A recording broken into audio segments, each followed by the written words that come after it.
Good evening, everybody. Welcome to people viewing us tonight live.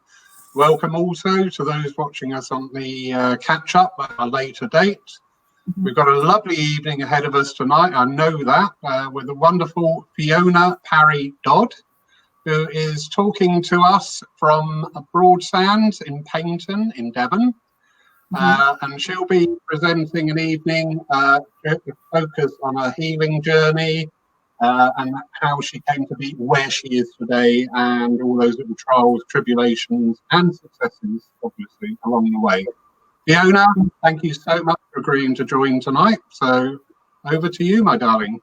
Well, thank you, Lawrence, for inviting me. And as we spoke, we did our trial yesterday. I said to you that when you asked me, I was thrilled to bits and honoured. And then as the days and the weeks have gone by, I thought, what have I agreed to? And I was shaking in my shoes, but actually it's fine now that I'm here and I'm doing it. And you know what? I'm so pleased and honoured. And I'm so grateful to everybody who's tuned in tonight, because they are the supporters, really. They are the people that keep us going, isn't there? The people who care and the people who are full of love. And as I'm sat here now, I'm aware of my granddaughters that are watching, and Olivia, who's in Hereford with her mum. And I haven't seen her for a while. So there's a few of us that haven't seen our grandchildren for a little while, and that's been tough. But my other little granddaughter is Freya. So welcome to both of them. And I had a little surprise for Livy, because when she visits, she loves my Gloria. So here's my Gloria. Isn't she gorgeous? So this is for you, Livy. This is for you. And it won't be long till we're back together and we can have a little play with Gloria again, because she talks as much as I do, and that's saying something. So there you go.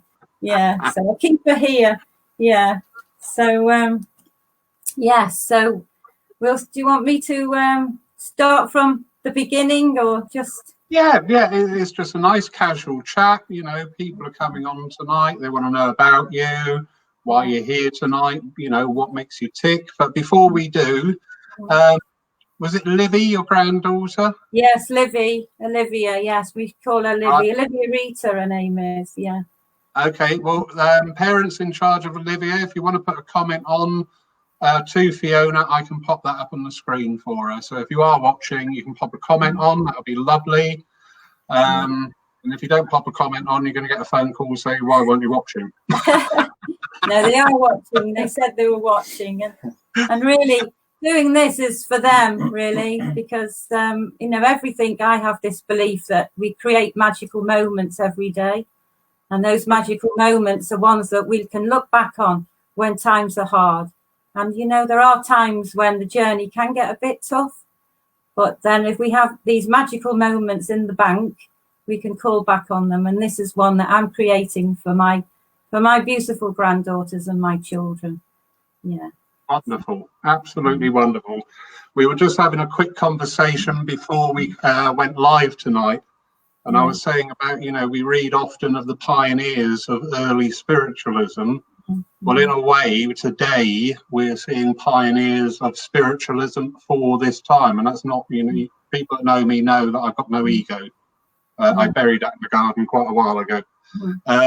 But yeah, we've got to get out there. We've got to be able to present these things. We've got to keep everybody in touch, in contact, and, you know, just feed that need, because so many people need something. They need that communication from spirit. They need reaffirmation of their own beliefs. They need to learn new perspectives as well, you know. So there's so much there to give. And yeah, excuse the pun, as we've got a captive audience, let's go for it. Yeah, that's right. Well, for me, it's all about love and unconditional love. And when that's the vibration, and I'll be talking about energy tonight. And my love of everything that's energy, but mostly my tuning forks. And I just know that when we operate from that place of unconditional love, that you can't really go wrong, because it's a feeling, isn't it? And if you give out love, people feel that love. And if you don't give out love, they feel that as well. So Indeed. I've always been a big one to say it's always about the intent All our actions are always based on the intent. And if that intent is unconditional love, do you know what? It's not going to go wrong. How that person receives it is their, their thing. How we act. We can't make people act in the way we want. No. The only thing we can control is us. That's true. So, if we're always coming from that heart center and giving, as you just quite rightly said about the unconditional love, we're doing our part. Every interaction is two-sided. Our side is coming out in that energy. If the other side doesn't take it in that or whatever, do you know what? That is theirs. That is theirs to look after and control. It's not up to us to say, you will do it my way.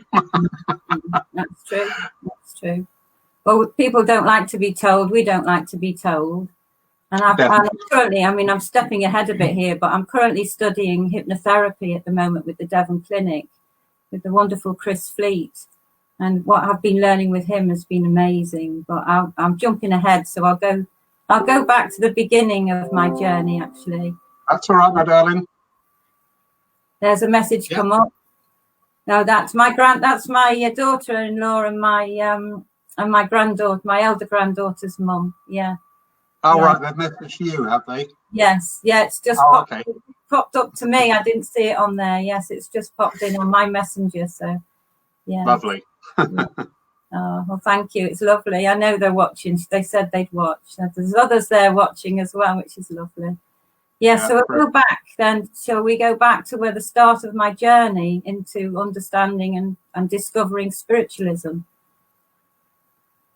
And it was in 1994 when I was pregnant with my second son, and I wasn't very well, and I had, as people do, and I ended up, my mother took me to Stroud Spiritualist Church, and I lived in Gloucestershire then, and I had spiritual healing, and I sat in the chair, and this lovely gentleman called Gil, and he's in the spirit world now, and a lady, and I sat there, and he placed his hands on my shoulders, and I received this beautiful healing. It was just absolutely beautiful, and I felt lovely, and I felt a sense of peace, and I couldn't really describe it anything more than that. But afterwards, he said to me, he actually gave me a clairvoyant message from my Welsh-speaking grandfather, which some people don't actually always approve of healers giving clairvoyant messages, but he did.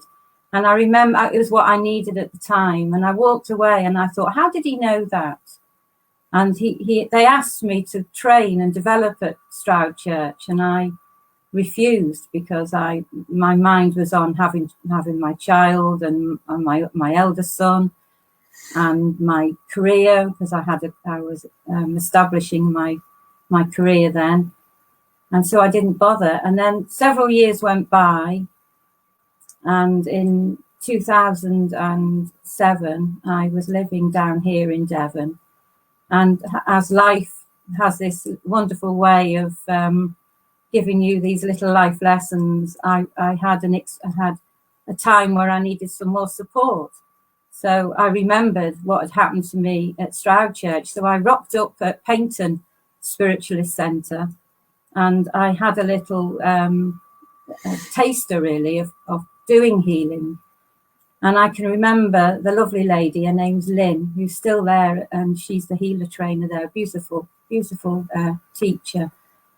And she asked me to scan the body of this person. And then she said, what do you get? What do you think? What do you feel? And I said, I haven't a clue. So she said, well, ask. So I did ask, and straight away came back a thought. And so I told the person what the thought was, and that frightened me. It really frightened me because I thought, well, how did I know that? I've no idea how I knew that. And so I stepped away. I still didn't pursue the journey. So I've been a bit resistant, actually, to my journey. I think that's quite a common initial approach to our way of life, be it through healing, mediumship, philosophy, whatever. There is always, well, not always, but I do find quite a lot of the time there is that hesitance. you know, should I, shouldn't I, should I, shouldn't I? And, you know, the spirit are there, they're going, come on, come on, come on, look, come on, look. You know, sooner or later you're just going to have to surrender. I've been very resistant all the way along, but that's me. I'm a bit stubborn, I suppose. Well, so anyway, I didn't pursue it, and I walked away again, and I ended up doing a hairdressing course, and I kept having all these sort of, you know, I didn't realize how psychic I was at the time. I didn't realize that I was connected to spirit and I could receive messages. But I'd be there doing people's hair and I'd be getting all these things and I'd be thinking, what's all this? What's all this? And I was ignoring it. And then in 2012, my mother died. Well, she passed to spirit, as we know. And it actually changed my life and put me on the path I'm on now, really, because I was so close to her. I mean, we were so close. And my mother was very gifted as a psychic and a medium, but she didn't want it. And but after she died, or passed to spirit, as we say, all these things started happening to me, and I ended up then at Lupton House in Brixham, and that's where I trained as a UK accredited spiritualist healer with Janet.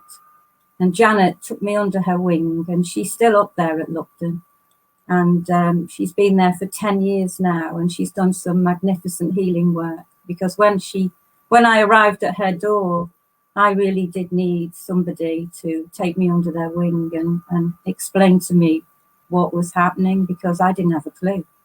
And so I trained. It took me 2 years to understand about energy, understand about the chakra points in the body, energy, and where the energy points are, to understand all what is healing, and to be a professional healer, to be accredited, and understand the duty that we have and the responsibility we have, and how we treat people, and what, you know, anybody can be a healer, but you need to know, really. I mean, if you're working from a place of love, anybody can be a healer, because that's what it is. It's working from your heart to their heart, but understanding how to be with the healing. And that's what I learned at Lupton with Janet. And so I ended up staying up at Lupton. And I'm still there, really. I was up there just before the lockdown, and I hadn't been back for a year because I'd stepped away to do other things at the church. But it was a feeling of coming home when I went down the drive, and I said that to her. It felt, and that's where my own healing journey had started. And so not only did I go to Lupton at 2013, I ended up going to the hospice to offer my services as a volunteer. And the lady who interviewed me said, I think you should do the bereavement training course. And so I did. And they put me through a series of training. And then I went out in the community and spoke to people who were struggling with grief. And I remember that's when my connection again started to come in even stronger with my psychics and spirit links. And the lady who trained me at Rowcroft at the hospice, she was just amazing. And so I had a lot of support. I had our local hospice supporting me, and I had Lupton supporting me. And so I ended up working as a volunteer at Lupton, and I ended up doing my mental health first aid training whilst I was at Lupton. And that was really, I mean, all the learning I've done, it's been healing and learning for me. And I just share that now with whoever wants to know, really, and wants to, you know, to get on that footsteps of learning. Because the more educated we are, the more we learn, the more it helps us, and it helps our loved ones and those around us, really. Most definitely. With healing, we often say, you know, the concept of healing sometimes is, you know, the typical hands on the shoulders giving healing. Mm-hmm. But as we know, healing manifests itself in so many ways. That was quite interesting what you said there about the bereavement training. You know, that is in itself an art of healing, just talking to people, just listen to somebody. Yeah. You know, it's all about, 'cause healing is giving service. Yeah. It is. And how that healing, you know, how that service manifests itself really doesn't matter, because you're giving of yourself, and you're not giving because I want something, I'm going to get something out of it, I'm going to look great. You're giving it because there's a fellow human being, a fellow spirit going through a time where they just need that extra energy, that extra support, that extra upliftment. So yeah, that's really, really interesting. Yeah, and so working in the drop-in centre at Lupton, I met all sorts of people, and it was just a beautiful, beautiful journey, really. And they've got a special day on a Tuesday where people can go for healing, and I receive healing up there. And there's a lot of dedicated healers that do this voluntary, and it's you know, it's there for people that they need somewhere to go, and we all need somewhere to go at some point. So yeah, it has been lovely. And so I did that, and then I carried on volunteering at the hospice, and then I went to train in massage. So I've got quite a few tools in my toolkit. So I trained in massage, and then I went to be a complementary therapist at the hospice, working with end of life out in the community and on the wards. And so that increased my level of learning and training, yes. And I work in a care home on a Sunday as a complementary therapist. And I share my Reiki, because I did Reiki at Lupton as well back in 2015. So I do Reiki, but Reiki and spiritual healing is all from the same source. So very much so. It's interesting that you did the spiritual healing first and then the Reiki. More commonly is people will start off on the Reiki course, as I myself did. I got to Reiki too, and I was working with people, and I said to my teacher, I said, people are talking in my ear, and they went, yeah, you don't need to be here, you need to be doing something else. I went, oh, okay, goodbye. But a lot of our lovely healers within the church all started off on that Reiki path. Yes. Because, you know, anything like that, and it's interesting too what you were saying about you were a hairdresser. Yes. All these fields of work like hairdressing, nail technicians, nursing, and more nursing. You're all in that energy field. You're all working in that aura, and you know, people's awareness really does spring forth in those situations. Yes. Yeah, it does. It's like, I mean, I love to be with people, and I love to, I'm a sociable person. So it's like you say, tonight, Saturday night, the staying in is the new going out. So, I'm all got me glad rags on. So I'm going out, and so, you know, people can't come to me, I'll go to them. But people who know me well, I love to bake. So I love to have people round for tea and cakes and food, and so I love that. I absolutely love that, because we all bring something to the table, don't we? And I love hearing people's stories of life and their experiences. That's what I love in the care home. I've met some amazing people in the care home, and amazing people in the hospice and the journey, and the people out in the community. Amazing. The stories that they tell me, and I feel so honoured. You know, it's just so lovely. And so true. Yeah. Here in the church, you get that a lot.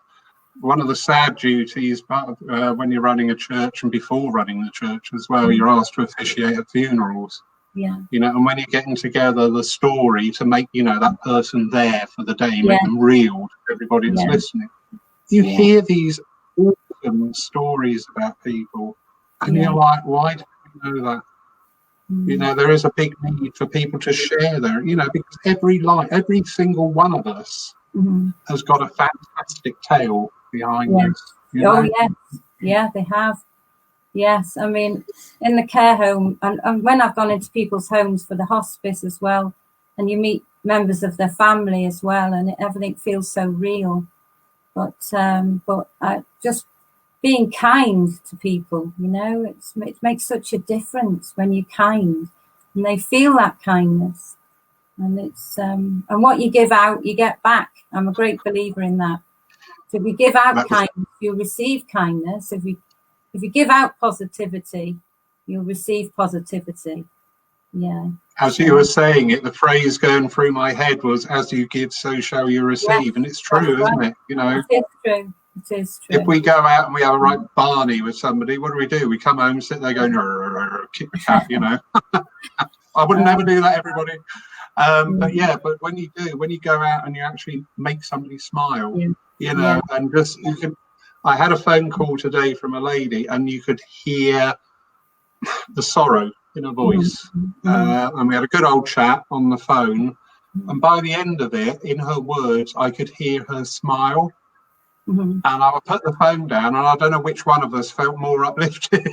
I know, that's it. You know, because it was like, yes, you know, I was there. I was the right person, you know, brilliant. I know. It's lovely, isn't it? I know.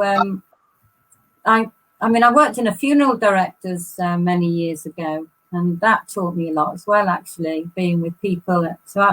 Being with people when they need somebody at that moment. But yeah, I've had quite a lot of learning really in different environments. I'm thinking now about when I'd finished doing my healing courses and my UK accredited healers, my Reiki healing. I went on to I did my bereavement training at the hospice, and I did my City and Guilds massage to become a complementary therapist. And I still wanted to learn more, and that's how I am. And I went on then to learn to be a sound therapist with the tuning forks. And it was my friend Sally, actually, who is a sound therapist. She kept talking about tuning forks, and I had no interest in them at all until one day I had a healing session with the tuning forks. And that was another experience of it. Absolutely. I couldn't believe how I felt and how powerful they were. In fact, it was so powerful that the lady who trained me, I booked to go, Debbie at Suara Sound. I rang her up and I said, I don't think I can do this course, I said. And she said, why is that? And I said, well, I've just received a healing, I said, off one of my healer friends at Lupton, Leslie. I've had this healing with her. And it was so powerful that it absolutely, I thought, I don't know if I'll be able to do this for other people. But I'm so glad I did. So I went off and I trained, and I did 15 months of case studies with my tuning forks. And the work that I've done with the tuning forks, and I include it with my healing. So every tuning fork is combined with a healing because the two go together. But I also use them sometimes with massage as well. So it's been interesting combining all the therapies together. Really, yeah. Well, as you say, healing. There's different ways, isn't there? There's the hands-on, the hands-off. But I'm very much a hands-on healer. So I'll scan the body, I'll scan the energy points, and I'll feel where I feel any dissonance with the energy. And then I'll use my weighted arm and place it on those points. But it's, and I'll go by my intuition, what feels right. But then when I do massage, for people who come to me for massage, I mean, I work with a lot of ladies, and when they're on the massage therapy bed and I'm using my tuning forks, my weighted arm particularly, but then when I go into the body and with the healing, then it's just a different world altogether. I just completely get lost, and I just love it, really. Well, I'm lucky that I can combine all these things, really, because it's having a toolkit. It is having a toolkit. That's what I see, my imaginary toolkit. And so when I do consultations with clients, I'll pick up quite quickly what feels right, what doesn't, and I'll use my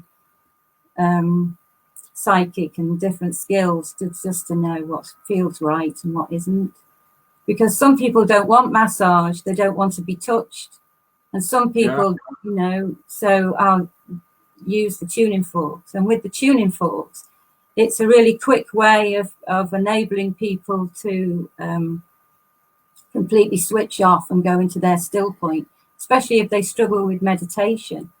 because all they have to do is lay there fully clothed on the bed and let me play my tuning forks and work on and around the body, and they go to sleep. And when they wake up, it works on every single level, mentally, physically, emotionally, and spiritually. So interesting.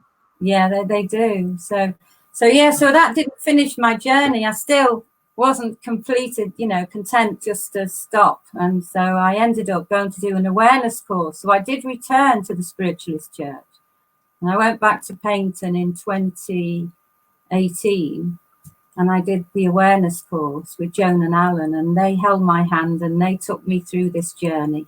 And then I went into development for Platform. And then I went off to Arthur Findlay College last year and did a course with Arthur Findlay. And that was I did a wonderful course up there with Paul, my husband. And we founded Sunflower Moon in 2016. And that's when Paul came on board, really, with his meditation. And he's a Reiki teacher, Reiki master teacher. So we've got quite a few skills and tools in our box between us. Yeah. How wonderful to be working as a couple within that same energy. Oh, and it is actually. But he works in the NHS, so he's got two jobs. He wears two hats. Yeah, he wears two hats. So he's been really busy at home at the moment doing work for the NHS, and he's worked in the NHS for over 30 years. So so he does healing in his job, really, as well as with Sunflower Moon. So it's this is it.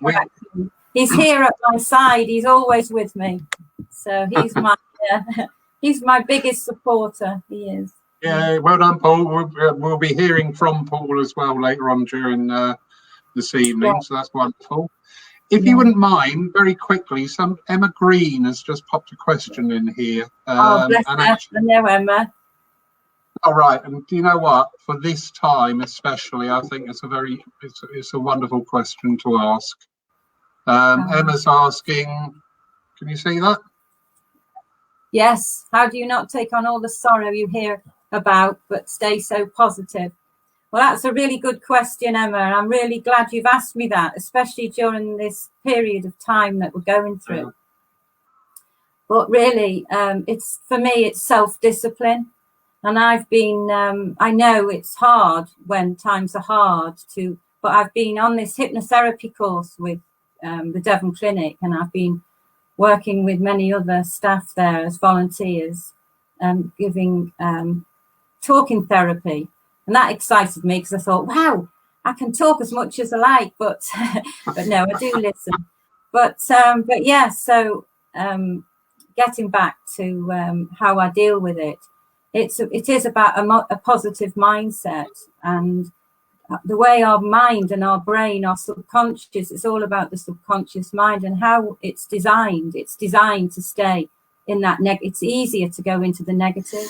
So we have to make a real effort to be more positive. And it's like, I have a mantra really that I'm in the army now. And it's like, if you were on the parade ground and you were marching up and down and you thought, oh, I've had enough of this. Well, that Sergeant Major wouldn't have it, would he? He'd say, come on now, we've got, we're not having it. Well, that's how I am. I just get up in the morning. And well, I'm lucky because my Paul, he makes me laugh. He's always made me laugh. And that's something that is a gift that he has, really. But we open the curtains in the morning and it's like a brand new day on the world stage. Make the day whatever you want it to be. And so if we get up in the morning and we have this attitude of, oh, really, I don't feel too good today, then that's the sort of day you're going to have. And as hard as it is, but the subconscious and the mind relates to whatever you tell it. So it's like it's listening all the time. So whatever you say, your mind is listening to that. So if you go around saying, it's not a good day today, well, it won't be a good day. So, but that's where the self-discipline comes in. And it's not easy. It really isn't easy, because I know when I felt in a low point, it is like climbing up a mountain with concrete boots on when you get to that point.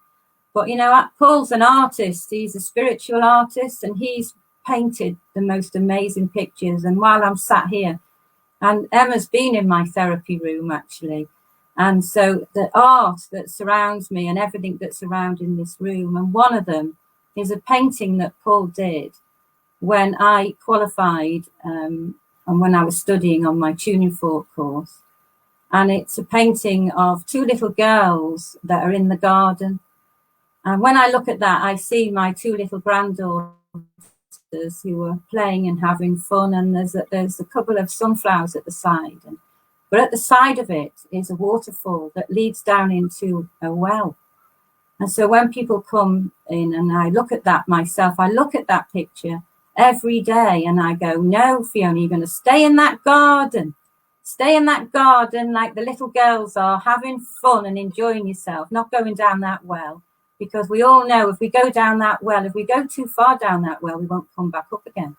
So I have that little thing in my mind, and that because I'm a clairvoyant and I see pictures and I work with pictures a lot, then I can create those pictures in my mind, whatever I want. So I use, and Paul's, obviously, he's had these pictures that have been sent to him. They come in little sketches, and then the next thing it's a painting. And he's done me a set of cards, and I use the cards for readings as well. So it's all, everything's connected. Everything we do is connected. Nothing's ever a waste of time, nothing. So yeah, it's self-discipline, but it's, you know, I was listening to Colin Fry this week, and he has these 9 steps to positivity. If anyone gets the opportunity to listen to that, and it's well worth it. Yeah. So I agree. Question. No more questions at the moment. There's lots of affirmations of what you were saying about the positivity. Yeah. And definitely, yes, I always very adamant, you know, you've got to be positive. To me, I've always said, like, being negative is a very lazy energy. It takes no effort. It's just easy to do, you know. I don't like that. I don't like it, you know. And it's a negative and it's a lazy energy, and we don't have to put any effort into it. No. You know, I was saying the other day, my current little mantra is don't look at every day as another day being locked in. Look at it as another day closer to being released. Yeah, that's it. That's it. You know, it's just changing that vibe, because we are a vibration. We are, and you, especially with your healing and with your tuning forks. Yeah. Found that very interesting as well. Your comment about the tuning forks, because just before we had the lockdown, we had a medium, and she actually came to me when I was chairing, and she said about my healing is going to take up a step, and you're going to be working with tuning forks. So, you know, being a bloke, what do? I go out and buy a set of tuning forks, and then think, what do I do with that then? Well, Debbie, I practice on the cat. Yeah. I'd recommend Debbie. She was very good, actually, very, very good. Okay, yeah. I shall watch out for that one. Thank you. Yeah, she was good. But yeah, do you want to see any of my tuning forks then? Or I'm sure we would love to, my darling. Yeah, well, I have got the which is universal energy. So I don't know whether you can pick that up, the sound. Sadly, not very well. Not very well. That's okay. I know it's the way this system works, but this is universal energy. This is all about healing, and I use this around the body when I put it at the ears and around the body at the different energy points. But the one that I really look, this is an as well, but this is a weighted So I use this as a powerful tool. I use this a lot. So I'll use this on the energy points on the body. But I've also used it on clients who've had certain medical conditions, and I've used it to. It's, you know, I've used it in all different ways. Really, it is very, and for headaches, it's very good for headaches. This one, so I'd recommend anybody for pain relief. But the tuning forks work physically with physical pain. They work emotionally, mentally, and spiritually. But it's the ancient solfeggio ones that I trained with, actually, that I've had I've done a lot of case studies with, and this is the 174. So this is for physical pain. Have you got that one? No. Just as you asked that, somebody asked a question saying, what frequency is that one? And just as they posted it, you said it's the 174. So yeah, there you go. This one from the ancient solfeggio, are the ancient healing tones, the codes that came from the time of Egypt. And so there's they're all like the notes, like it's a sound, really. It's all a frequency, but this is a 174, and this is for releasing pain. So that could be physical pain, emotional pain, and mental pain, how you feel, how you think. And then the next one that comes on that scale is the 285, which is for wounding. So if people feel that they've had wounding done to them, and it's because it's all energy, isn't it? It's a vibration. We're all energy. So we're as sensitive, we feel energy. And so what comes to mind is if for those of us who've been able to go to the supermarket, some people haven't, but those who've been able to go out, as sensitives, you will have noticed how you feel in that moment.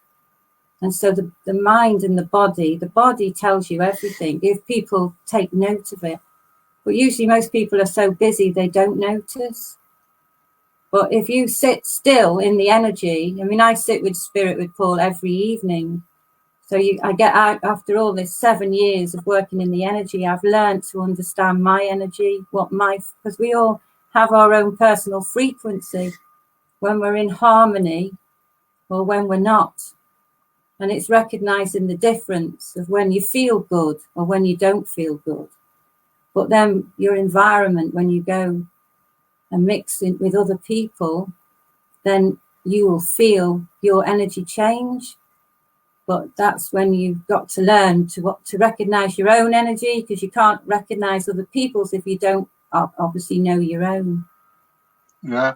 I might actually tie in with something I was talking about today with somebody, and they said, I don't know what it is, but at the moment I get very tearful very quickly, and I said, yeah, I've noticed that. It's almost like all our emotions have been so suppressed over the years by being something to somebody else, by being a worker, by running to work, and being something and not actually just being ourselves. Well, at this time, maybe we are being ourselves. So actually our emotions are coming very much to the fore. We are, the NHS clap every time, tears, you're out there clapping your hands and you're crying your heart out. And it's because it's that wealth of emotion. So maybe, we are getting that little bit more intuitive because it is about us at this time. We're not a lot of people are not having to be a certain thing, work in a bank or work in a shop or work in a factory, and all that entails. I get up at that time because I need to go to work. People haven't got that. So, we are actually becoming a bit more aware of ourselves. Yes. And with that, our emotions, we're becoming aware of our emotions. Not we are more emotional, it's just we are more aware of the emotions that we already carry. Yes. Well, the thing is, it's a feeling, isn't it? And when we work with all the senses, we are sentient beings. So we feel everything, don't we? We see, for those who see, we hear. Those who hear, we taste, we touch, the sense of touch, we feel. And there's all these senses that we're using all the time. But, what's that? I've got a question up with them. Yeah, Sylvia Lopez is one of our trainee healers at the moment, and a midwife. Hello Sylvia. So, do you always tell your clients that we'll do some healing if you feel it? I think maybe Sylvia's saying there, would you, if you were drawn to somebody in conversation, or say talking to me, and would you be drawn and say, well, actually, I do feel there's a bit of a need for healing around you at the moment or something? So no, I'd never do that. That's not how I work. Right. Sylvia, if you're listening, if I've not interpreted that correctly, can you Put it properly, please, darling.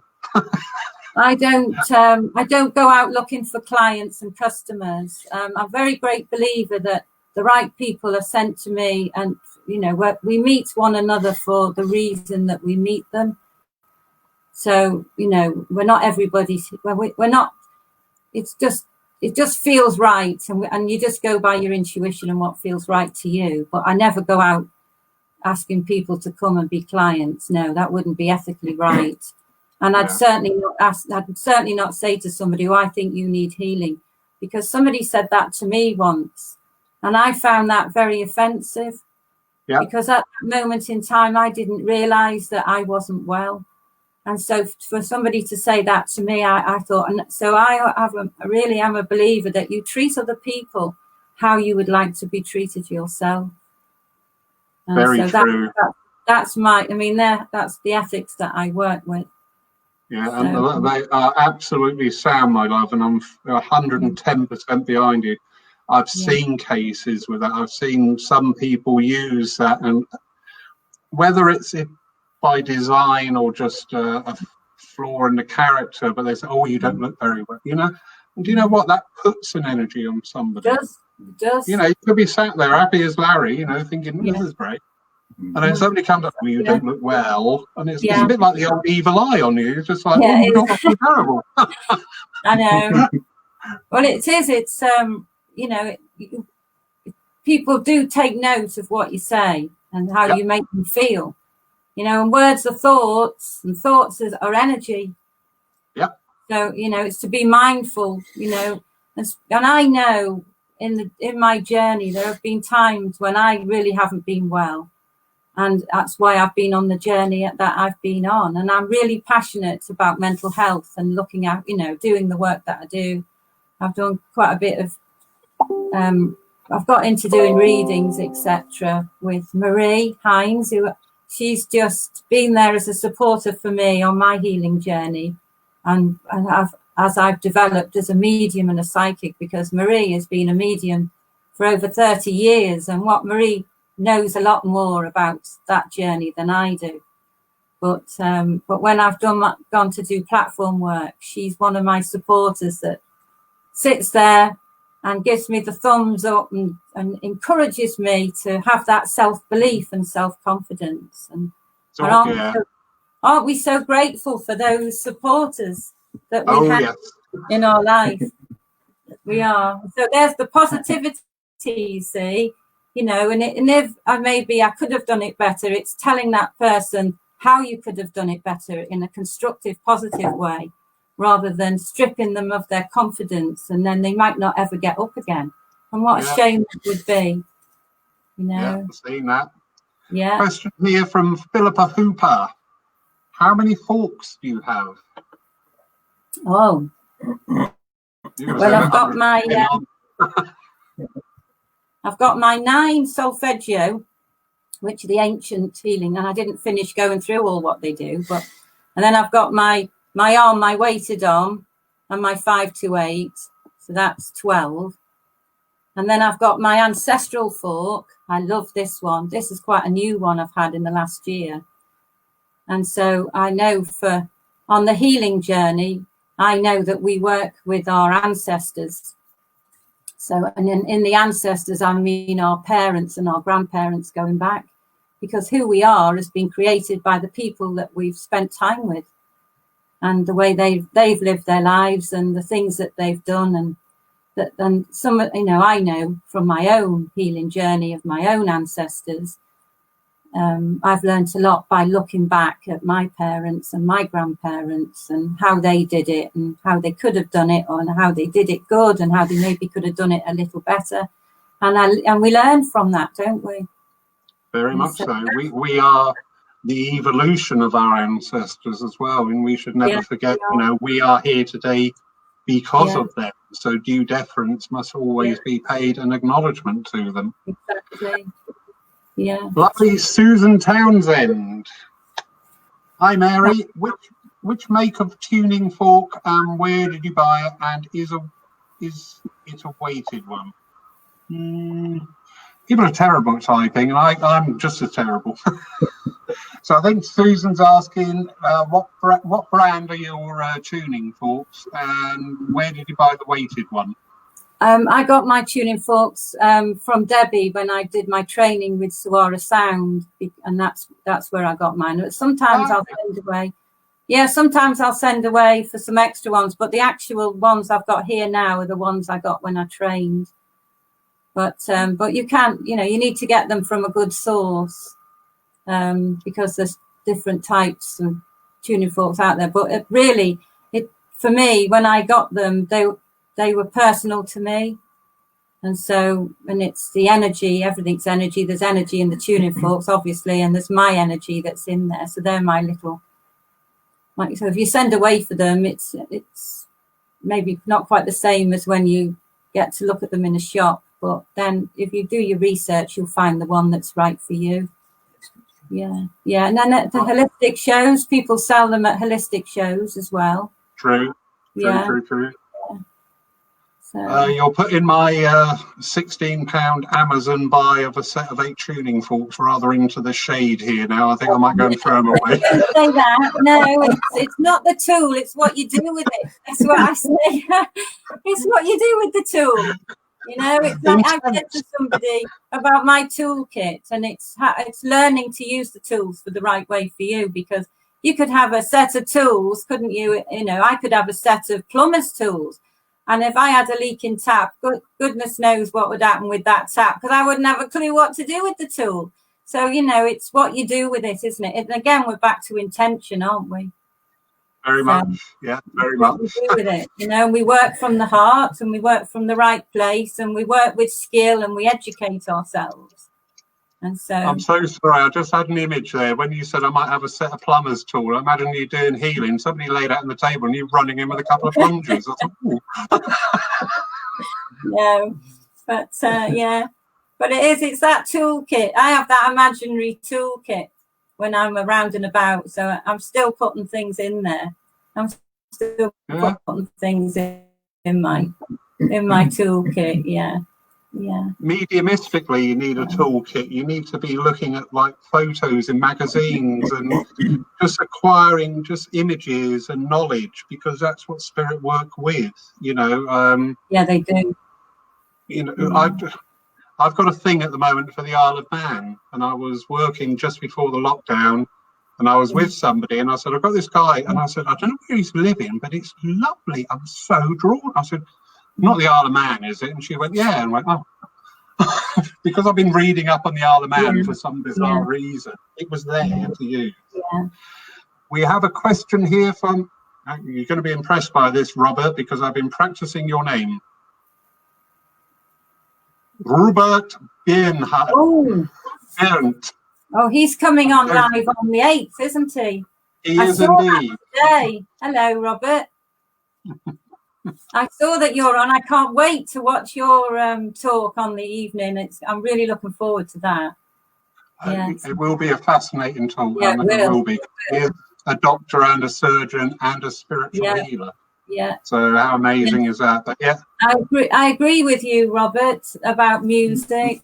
I like the high vibration music myself. I'm a great fan of Catherine Jenkins, and I know with my tuning forks are attuned with the sounds to I'm not like the re, mi, fa, so, la, those sounds, they're attuned to that sound, but I'm not a singer, and well, Paul will vouch for that, but I love to go through the scales when I listen to high vibrational frequency songs like Catherine Jenkins, and it makes me feel amazing. It really does make me feel amazing just to go through those. The vibration is in the voice and the sound. It's just a lovely feeling. And so, yes, music, but everyone has their own personal choice. I mean, I know my elder son, he likes rock music. I have a cousin in Amsterdam who lives over in the Netherlands. He's a singer. So there's, and he's like me, chatters a lot. But he's got a great voice for singing. I haven't got a singing voice. Mine's for chattering.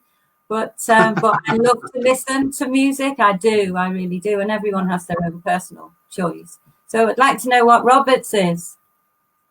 We will find out. Yeah, we'll find out.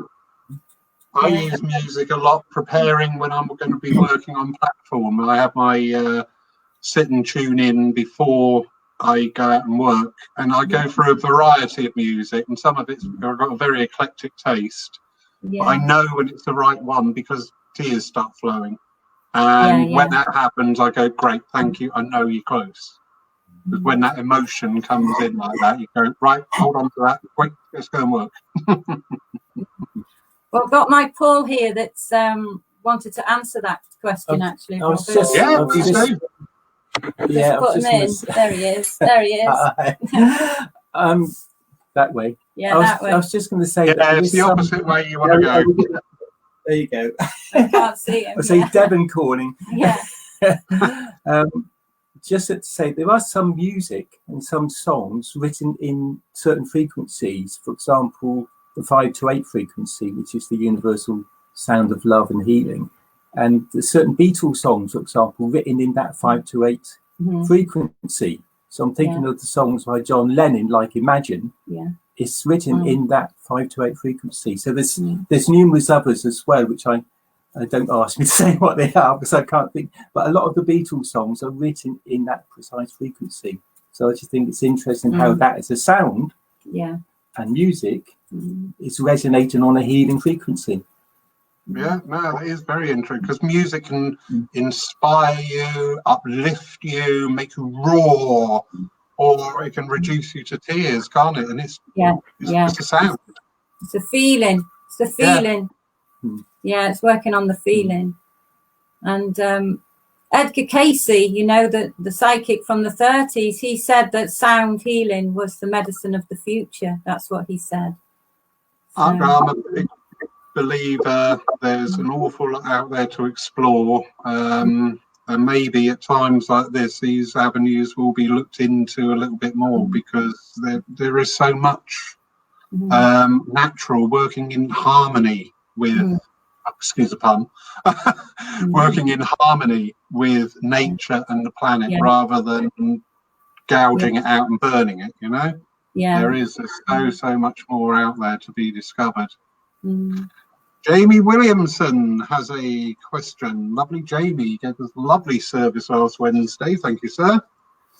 Do you think the time it takes to carry out healing is important? Oh, Jamie, thank you for your question. That's lovely.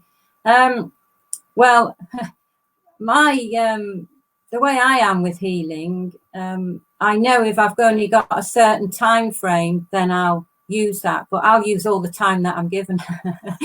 So when people come to see me for maybe an hour and a half appointment, and for many people who come here, they don't usually get out the door for about 2.5 hours because we chatter with the start, and then we have the treatment, whatever, and then we have more chatter at the end. And because I don't worry about time, I just enjoy the energy and being with the people, really. So I don't have back-to-back appointments. Actually, I only ever take one client a day. Excellent. Yeah. You can't rush a good thing. No, you're quite right. Working in the field of mediumship, you know, we've got different disciplines. I always say, you know, if you're a platform medium doing the churches or a DEM, you need to try and keep the contacts fairly short because, you know, if you give like a 15-minute message, that one person is elated and 99 other people are going, oh, for God's sake, will you shut up? So you do have to speed it up, but you only gloss over the top when you talk like that. You don't really get to the... Yeah, and also with healing, I mean, the client, the patient would get the healing they need at the time. So, you know, they could get that within 10, 15 minutes, 20 minutes. It could take longer, but it will flow and go to where it needs to do as quick as it needs to do. And it will keep on working for many days, hours and days afterwards as well. I know. Yeah, sorry. I know from... We're going to have to start saying over.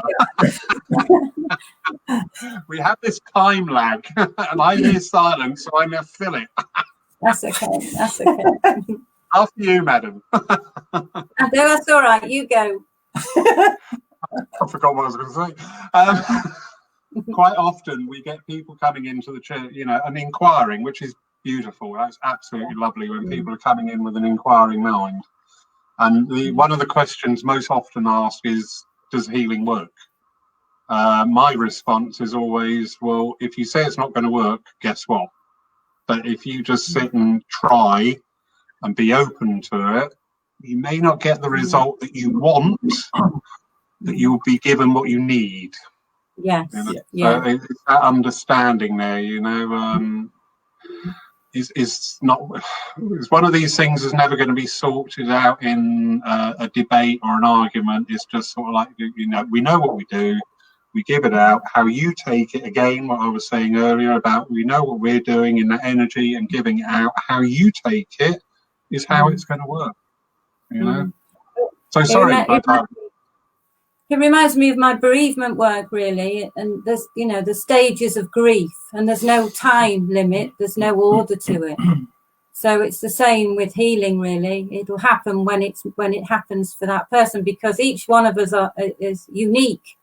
And how we look at life and how we deal with life is unique to each and every one of us. So, you know, you can't speak for everyone, because each one of us is like I say, a unique, beautiful person in their own right. Yeah. Indeed. And each one of us has our own unique team working with us in spirit. Yes. I always say to everybody, you know, we're all mediums of one form or another, be it working on a platform, be it through a healing, be it through inspiration, be it through art, be it through music, be it through literature. Inspiration, you know, is spirit drawing close and going, try that. Have a look at that. Have you thought about that? You know? So, yeah, very, very important. Well, I enjoyed the ladies that you had on last week were just with the writing that inspired me, because I do like to write. So, but as you say, it inspires you in any way, doesn't it? Art, like you say, writing. Yeah. Indeed, and it's a common, not a misconception, but it's something sometimes. I always say with spiritualism, especially, you need occasionally to go back to 1.0 with everybody, because we all get to a level where we understand things. But then when we're talking to people just in, you know, we had a lecture here once from one of the old school mediums, lovely lady, and it's not her fault. It just happened. And there were two young girls in who'd never set foot in a spiritualist church. And she'd given this talk, and she'd said something about circle work. And I went, any questions? And the girl went, yeah, what's a circle? Well, unfortunately, the lady didn't handle it as well as she could have done. But that always stuck in my mind, you know? Yeah, we've got to go back to the basics all the time. Treat everybody back on that basic level, because our knowledge grows and grows, and we can say things to people when they're looking at us going, what now, where, who? Yeah, well, for me, my journey with spirit and my spirit team, it's like you go through school, don't you? Then you go to college, and then you go to university. And so you progress through the ranks, and each and every one of us know exactly where we are. And there's no point, you can't skip a place. You can't go from school to university. You have to go to college. Yeah. Excuse me for butting in. It's 1958 now. When we were talking earlier, I believe that you said the lovely Paul will be doing a healing meditation at 8. Yeah, that's right. Because every night at 8 o'clock, and this is 9:50 for us, we've been sitting, lighting a candle, and sending out love and healing to all that need it. And we've got a book with names in, and we've connected with people all over, really. Abroad as well as at home, and lovely healers who are doing all what we're all doing, really, and people who don't call themselves healers when they are healers. Just on that page. Yes, they are. So all you have to have is that intention for love, and just send it out from your heart to somebody else's heart, and it will be felt. Yeah, it will. Exactly right. So I'll hand over to you now for that healing meditation. You very kindly invited us to join with you tonight. Yeah, thank you. Okay, that's lovely. Thank you, Lawrence. Yeah, that's good. I'm sure we can see him. We'll have our eyes closed. He won't be looking at me anyway in a short while. Okay, as Fiona said, we sit and send out healing every night at 8 o'clock. We light a candle. We just join up and connect and join that lovely, beautiful healing energy and send it out to all those that need it. So all I'd like to do, and tonight we're going to call in healing for ourselves, and then we're going to send that lovely healing out to anyone who needs it. So I'd just like you to make yourself just nice and comfortable. Just start to relax in your chair and just gently close your eyes. And all you have to do is listen to my voice. Just follow my voice and let my voice guide you. And just start to bring your awareness to your breath. Just start to notice it as it comes into your body and it goes out again. And just start to let the world around you fade away. And if you hear any noises or distractions or any thoughts pop into your mind, just acknowledge them and let them go. Just let them drift away. And just bring your attention back to your breath. And then gradually, as you settle, start to take some deeper and slower breaths. Nice and gentle. No need to force it. Just deep and slow. With every breath, you start to feel more calm, more relaxed, and at peace. Just imagine you're breathing in love, in peace, and you're breathing out love, in peace to the world. You're breathing in love and peace, and you're breathing out love and peace.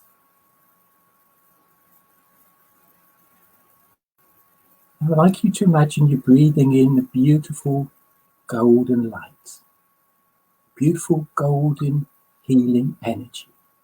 Every breath you draw in, that golden light, that healing energy.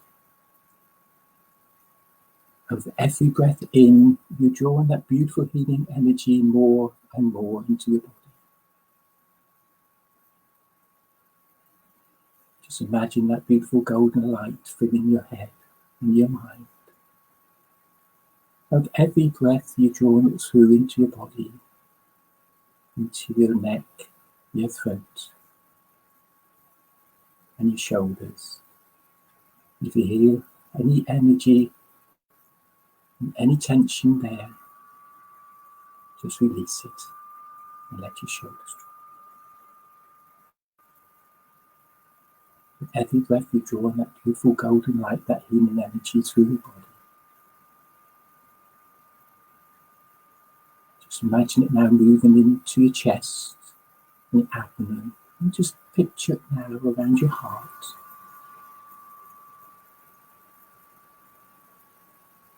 Just imagine that heart now glowing brighter and stronger with that beautiful healing energy and that love, that unconditional love. Just imagine your heart pumping that beautiful golden light all the way around your body, every part of you.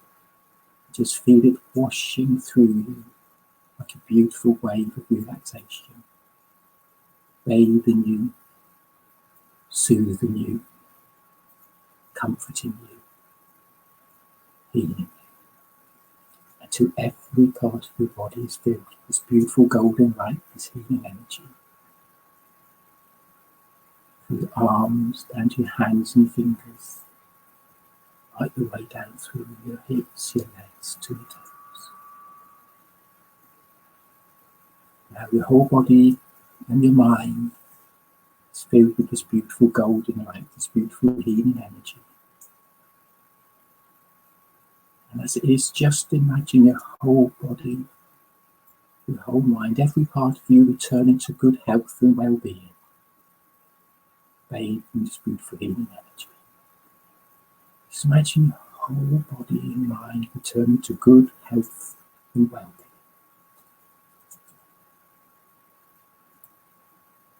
And if there is any part of you today which you feel needs extra healing. Any part of you which needs extra healing today, just imagine that part of you with the light, that golden light growing stronger and brighter in that part of you. And imagine that part of you, picture that part of you returning to good health and well.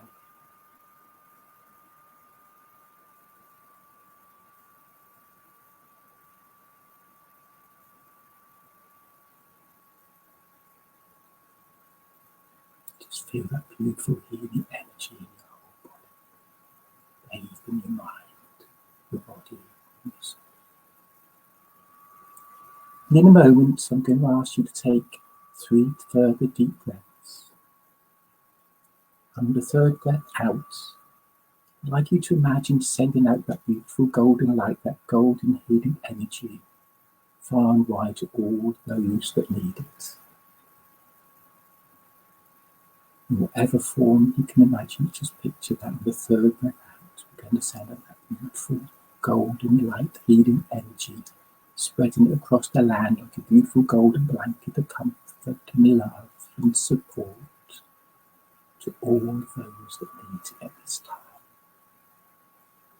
So take 3 deep breaths. 1,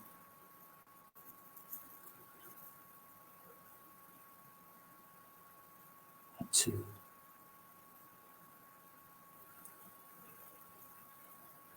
and 3. Release that beautiful golden light, that golden healing energy to all those that need it at this time.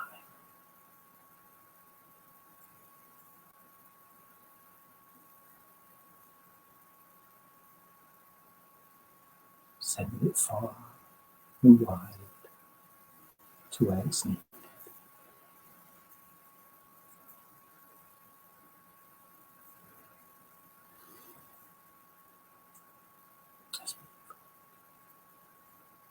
And now I'd just like you to start to return your attention to your breath.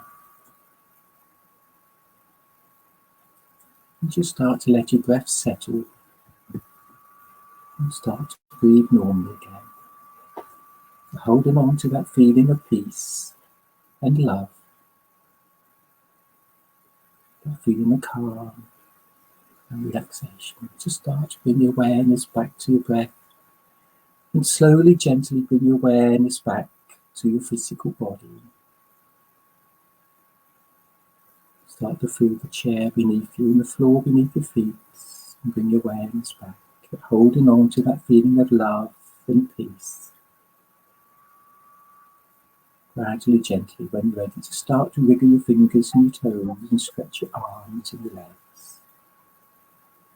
When you're ready, just gently open your eyes.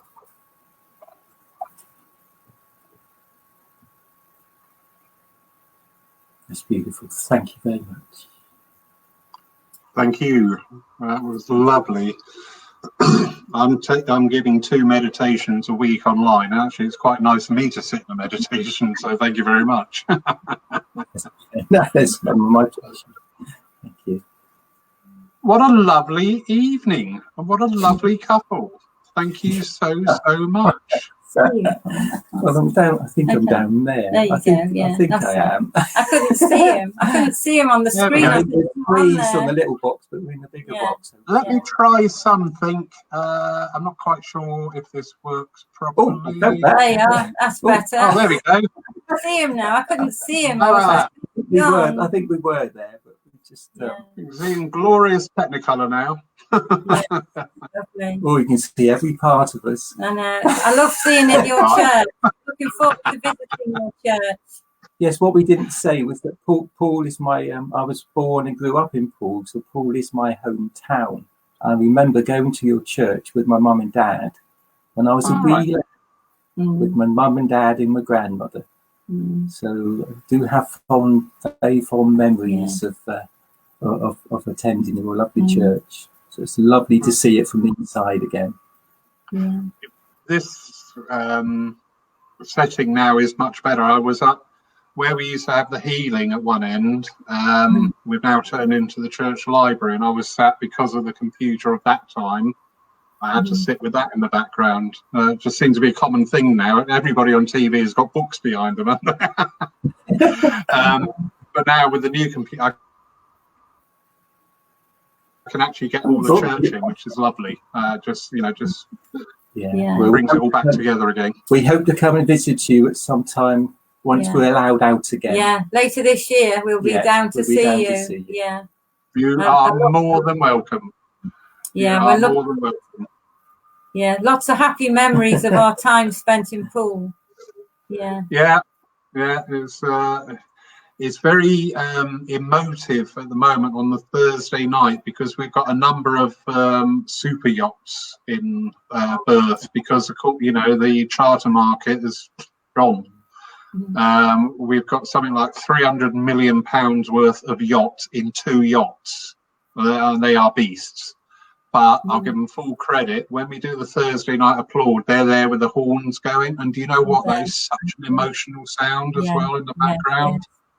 Yeah, we've noticed that here, because we're not far from Brixham. So there's a lot of boats. The fishermen, the fishermen boats are down there, the men that go out and bring in the fish and risk their lives, really, when they go out sea fishing. Yeah, every time. They have the horns going. Yeah, and we can hear it, actually. We can hear it from where we live when they've been sounding the horns on the.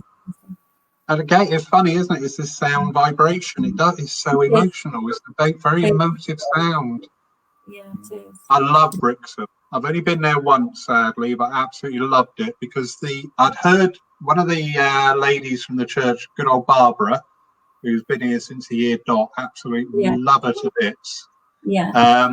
Her grandparents used to be custodians of St. James's Church, and she used to tell us tales about they used to play hymns on the church bells. Well, I'd never heard that, but the day we were in Brixham, we were sat there having a coffee and the church bells were going, and I was singing Amazing Grace, and I thought, why am I singing that? Because they were playing it on the church bells. I was like, oh, good, I've heard about this. I've never heard it, and how amazing! But you can imagine that, can't you? Because all those towns, they all sort of like go down into a valley, and right in the middle is the church. So when the fishermen used to go out, the last thing they'd see was the church spire, and the first thing coming home would be the church spire. You just think, you just get that energy. It's lovely.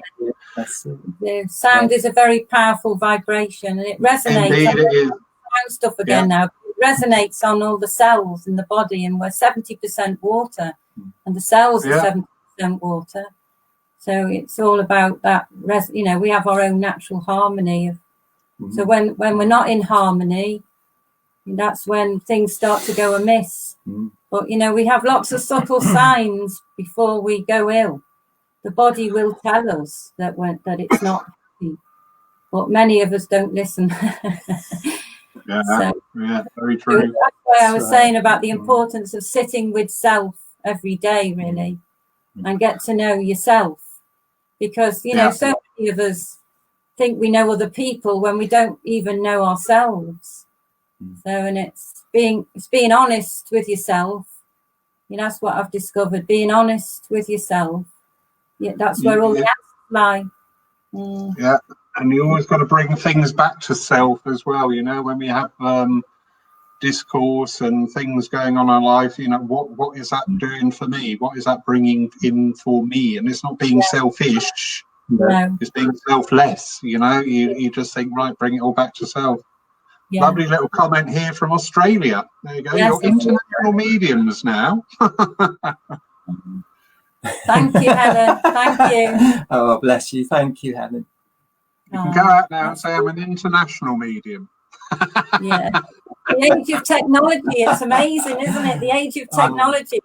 Anything's possible now. It's like you said at the beginning about being out there and spreading the word, really, which is, we're all mediums, aren't we? Each and every one of us has the ability to be a medium. And the psychic ability, it's just learning how to fine-tune it. But if you think, isn't it wonderful with that healing meditation? We've sent healing all around the world with that. We've connected on the opposite sides of the planet and joined up that healing and stretched it all around the globe. Just fantastic, isn't it? It is absolutely amazing. Wonderful. I never underestimate the power of thoughts and thought transference, you know, and if you think happy thoughts to people, they'll pick it up. How many times do we have that? I was just about to ring you. Yeah. You know, so many times that happens. I was just about to call you. Fancy you calling. I was just thinking about you. That's it. That's it. It's mind to mind. Mind to mind, Yeah. and heart to heart. And heart to heart, yeah. Definitely. Yeah. I can't thank you two enough for a wonderful evening. Thank you so much. It's been really uplifting. I hope you've enjoyed it.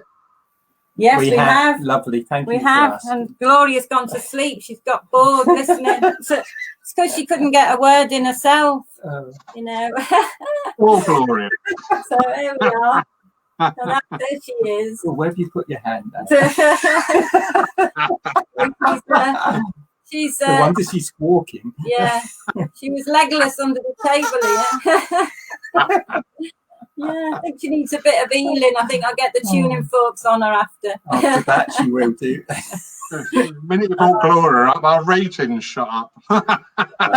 Well, thank you, everybody who's been there supporting us. We know many people who said they tune in tonight, and we're so grateful for the love and the time, because time is so precious. You know, it's the most precious thing we have is time. And so creating magical memories, and that's what I've done today. That's what we've all done for our loved ones and anyone who listens in on this after. You know, I hope that when I know that they will receive the healing that's needed, because it's just a seed that we plant, isn't it? We just plant a little seed, and it's to them really to let it to water it and let it grow and flower. Because I do believe each and every one of us is a beautiful flower. You know, our flower is the sunflower. It stands tall and strong and shines its light big and bright. And that's us. Yeah. Lovely. So we'll say night. We'll say night, sleep tight. Sun family and blessings to you all. Yeah. And back to you. Yeah. Okay. Take care. Thank you so much. Bye, darling. Thank you, everybody, for joining us tonight. It's been an absolutely beautiful evening. Just remember, tomorrow morning, 11 a.m., we have the lovely Mark Stone will be taking our divine service. On Monday night, 7 p.m., we have a meditation. It's only a very short time, but it's just that little chill out time like we've just done. Wednesday at 3 o'clock, we have Carla Hain taking our service, and we have a special on Friday night with, do forgive me for the pronunciation, I asked a German friend of mine, how do I pronounce his name? And I haven't quite got it yet. Robert Bert. He is a doctor and a surgeon and a spiritual healer. Will be joining us live from Germany. So I thought that warranted a special night because that would be very interesting. Saturday morning at 9 a.m. we have another meditation. And then at 7 p.m. on Saturday night, we have the lovely Craig Morris from Torquay giving us a chat. So week to look forward to. Take care, everybody. God bless. Stay safe, stay sane, and needless to say, stay indoors. Good night, everybody. Bye.